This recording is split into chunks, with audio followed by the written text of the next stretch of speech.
prácticas más difíciles de la logística internacional es el embalaje de mercancía para envíos internacionales, ya que el embalaje cumple con la función de facilitar la manipulación de la carga durante el tránsito y también de proteger la carga de daños ocasionados tanto por hundimiento, por fuego, por agua e inclusive robo o hurto.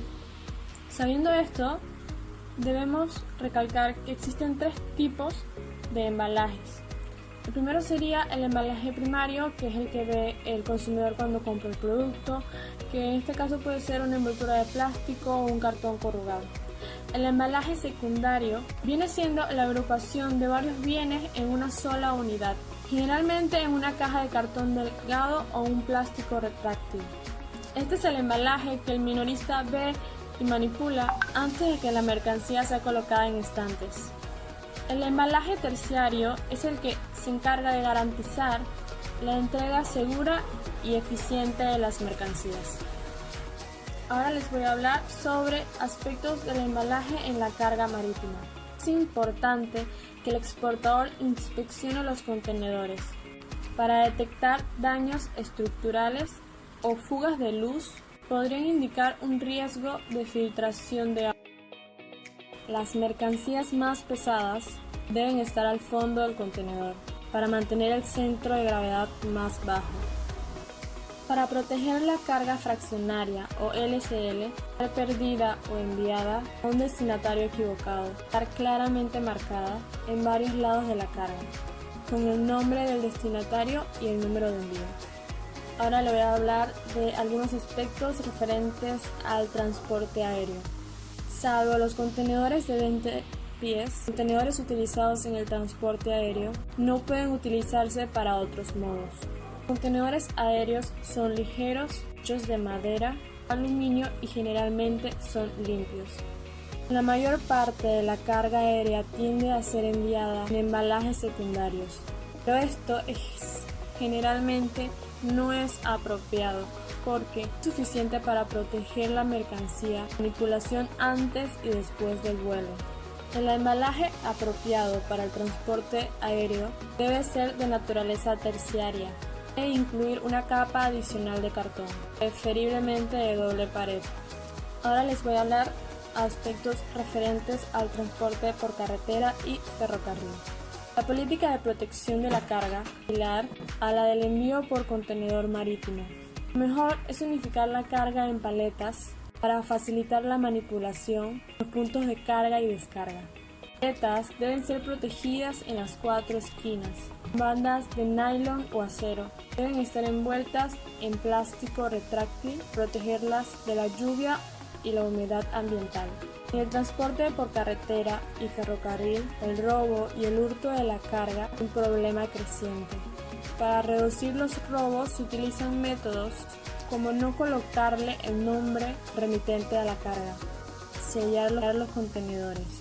El número de personas que conocen el contenido de la carga debe ser limitado. En algunos casos, las empresas tienen bajo vigilancia por medio de videos a los vehículos. Ahora les voy a hablar sobre la carga peligrosa. Puede ser transportada por mar y por aire, pero la mayoría de los productos inflamables, explosivos y tóxicos son transportados por mar. En estos casos, a veces se requiere de un agente de transporte especializado, ya que estos envíos pueden ser complicados. Ahora les voy a hablar sobre los bienes refrigerados. Es difícil generalizar sobre los productos refrigerados, porque los diferentes productos requieren una manipulación específica. La mayoría de las mercancías refrigeradas viajan solas. Tienen sus propios ajustes específicos de temperatura y humedad. Envíos de mercancía refrigerada por vía marítima suelen viajar en contenedores refrigerados. Los envíos aéreos utilizan bodegas de aviones refrigerados en lugar de contenedores. Se evita la mezcla de mercancías embalándolas en cajas de cartón de pared sólida, posiblemente envolviéndolas en plástico retráctil. Ventajas y desventajas para los materiales utilizados en envases y empaques. Como primer material tenemos el cartón, el cual tiene como ventajas que es económico, es fácil de sellar y tiene superficies amplias. Como desventaja tiene que es muy frágil, es sensible a la humedad y al calor y no tiene protección contra los gases. Como segundo material tenemos el papel. El papel tiene como ventaja que es muy económico, es amigable con el medio ambiente y tiene protección contra el polvo. En desventajas tiene que es muy frágil y es sensible a la humedad y al calor. El tercer material es el vidrio. El vidrio tiene como ventaja que es reciclable, reutilizable, tiene visibilidad con el contenido y es higiénico. En desventaja tiene que es muy frágil y que es muy pesado y voluminoso. Como cuarto material tenemos el plástico, el cual tiene como ventaja el poder elaborar piezas de diferentes formas y dimensiones con exactitud. También tiene como ventaja que es impermeable y es reutilizable. Como desventaja tiene que es inflamable y difícil de eliminar. El quinto material es la madera, el cual tiene como ventaja que es fácil de manipular, acomodar y estivar. Este material puede ser reutilizado, reciclado o incinerado y los residuos no afectan al medio ambiente. Como desventaja tiene que es muy pesado o voluminoso, es inflamable, es sensible a las plagas y requiere de un tratamiento especial. Como sexto material está el metal, el cual tiene como ventaja que es un producto sólido, es reutilizable, da gran seguridad al producto. En desventaja está que es pesado, es sensible al sol y es altamente oxidable. Como último material tenemos el Tetra Pak, el cual tiene como ventajas que tiene un bajo costo, le da seguridad al producto, es un producto liviano, lo que quiere decir que es un ahorro de costos en el transporte. Como desventaja tiene que el uso excesivo de agua es un inconveniente que se da en el momento de reciclar este producto. También el gasto de combustible o energía que se utiliza en los equipos.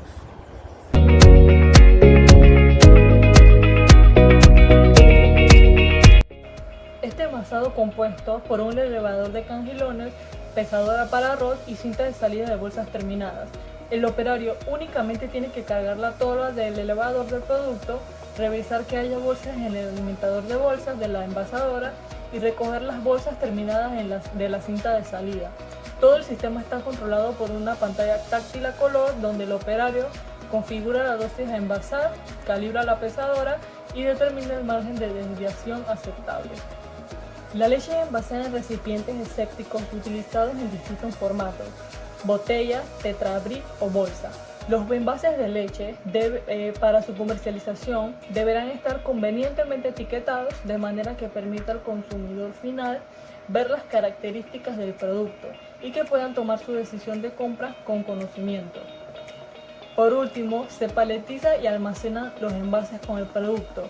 Los pallets son enmarcados con código de identificación y además este puede utilizarse para su almacenamiento y salida automatizada, de manera que los primeros pallets que entran o se almacenan son los primeros en salir.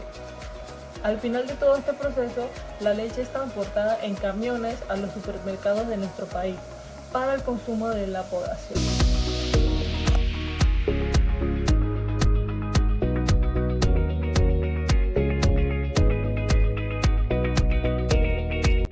En la máquina de envasado, una máquina alineadora coloca las botellas de plástico de pie a medida que circulan hacia la llenadora. La salsa de tomate producida pasa por una red de tuberías de refrigeración camino a la llenadora y entonces empieza el embotellado. Se llenan 12 botellas a la vez, 120 por minuto. La siguiente máquina coloca un tapón de plástico sobre cada botella. Después, con unas correas giratorias, las enrosca.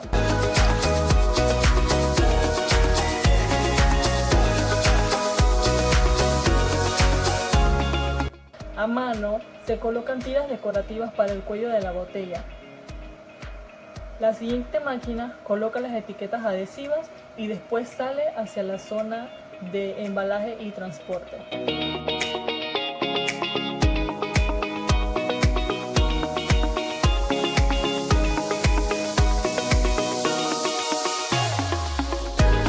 Cuando la naranja llega al lugar donde se le exprime todo el jugo, se le procede a el envasado, dependiendo si el jugo es con pulpa o sin pulpa.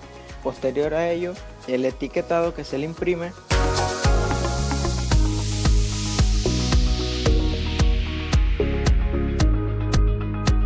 Y el envasado, y estaría listo para el consumo humano. Luego de que pescados y mariscos lleguen a la fábrica, se procede a un lavado para quitar impurezas. Posterior a ello se envasa el producto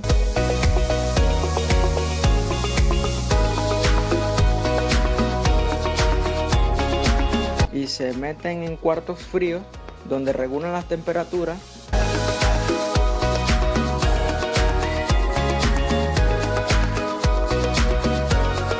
Posterior a ello se envasa el producto y se envía a sus respectivos centros de distribución y estarían listos para el consumo humano.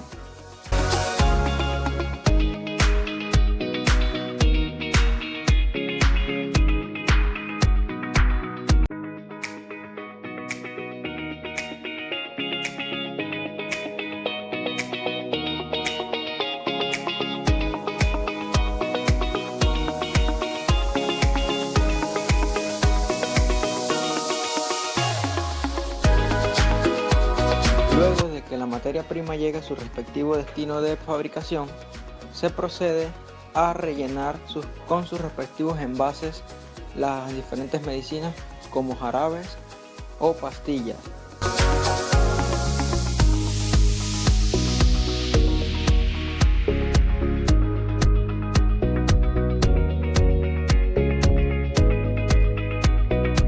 Luego se procede al etiquetado .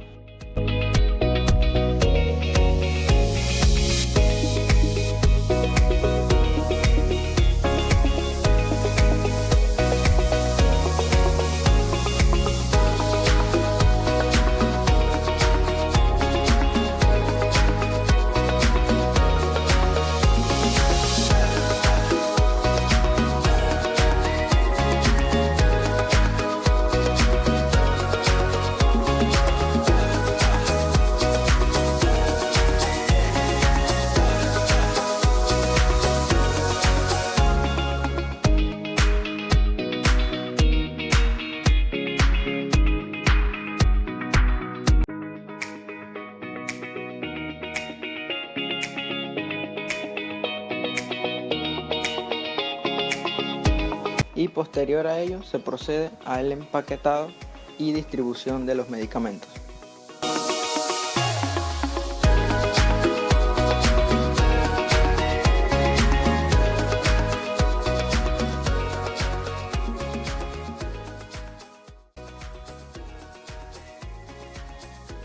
El manejo de materiales se define sencillamente como mover material. La American Society of Mechanical Engineers define el manejo de materiales como el arte y las ciencias que involucran el movimiento, el empaque y el almacenamiento de sustancias en cualquier forma. El manejo de materiales puede concebirse en 5 dimensiones distintas: movimiento, cantidad, tiempo, espacio y control. El análisis de flujo es el corazón de la distribución de la planta y el comienzo del plan de manejo de materiales. Este análisis no solo considera la trayectoria de cada parte sigue por la planta, sino también trata de minimizar 1. La distancia que viaja, 2. Los retrocesos, 3. El tráfico cruzado y 4. El costo de la producción. Las mejoras en el manejo de materiales han tenido un efecto positivo sobre los trabajadores más que cualquier otra área del diseño del trabajo y la ergonomía. En la actualidad, los trabajos físicos pesados se han eliminado de las tareas manuales gracias a los equipos para el manejo de materiales. En estos principios se resume la experiencia de generaciones de ingenieros en el manejo de materiales para beneficio de los nuevos profesionales. Algunos de estos principios entran en conflicto con otros, por lo que será la situación que se diseña la que determine cuál es el correcto. Los principios serán una buena lista de verificación de las oportunidades para mejorar. Principio de planeación. La planeación del manejo de materiales considera todo movimiento, necesidad de almacenamiento y retraso en las órdenes con el fin de minimizar los costos de producción. Principio de los sistemas. El principio de sistemas integra tantas etapas del proceso como sea posible en un sistema único, desde el proveedor hasta la planta y de ahí a los consumidores. Un sistema integrado es aquel en que todo parece ajustar con todo. Principio del flujo de materiales. Disponer de una secuencia de operaciones y distribución del equipo dice el flujo del material. Principio de simplificación. Simplificar el manejo por medio de la reducción, la eliminación o la combinación del movimiento y o el equipo innecesario. Principio de gravedad. Utilizar la gravedad para mover el material hacia donde sea más práctico. Principio de la utilización del espacio. Hacer uso óptimo del volumen del inmueble. Principio del tamaño unitario. Incrementar la cantidad, el tamaño o el peso de las cargas unitarias o la tasa de flujo. La carga unitaria es aquella constituida por muchas partes y que se mueve como una sola. Las ventajas de esta carga son que es más rápido y barata moverla. Principio de mecanización. El principio de mecanización consiste en aplicar energía para eliminar el transporte manual. La mecanización significa necesariamente automatización.